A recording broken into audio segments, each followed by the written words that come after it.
সুন্দরবনকে ভালোবাসুন এই প্রতিপাদ্যকে সামনে রেখে র্যালি ও আলোচনা সভার মধ্য দিয়ে সুন্দরবন দিবস 2025 পালন করেছে বাগেরহাট প্রেস ক্লাব।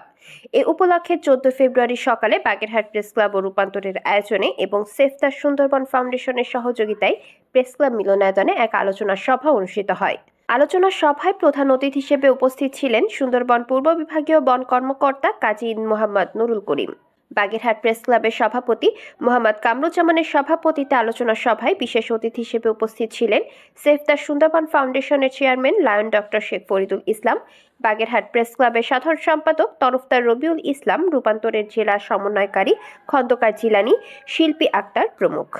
আলোচনা সভায় বক্তারা বলেন, সুন্দরবন জাতীয় সম্পদ।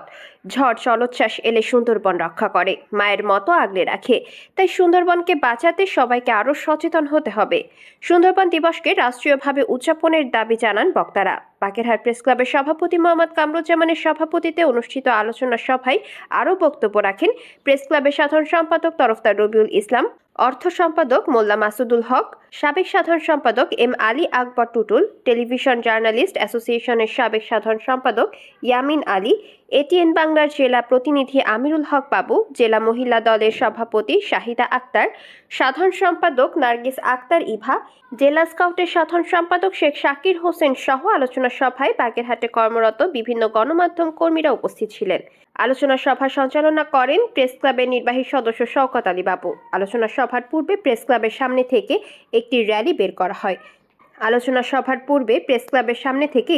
বের করা হয়। র্যালিটি শহরের প্রধান সড়ক প্রদক্ষিণ করে প্রেস ক্লাবে এসে শেষ হয়। উল্লেখ্য, 2002 সাল থেকে উপকূলীয় বাগেরহাট সহ সুন্দরবন সংলগ্ন জেলাগুলোতে স্থানীয় প্রেস ক্লাব সহ বিভিন্ন বেসরকারি সংগঠন দিবসটি পালন করে আসছে।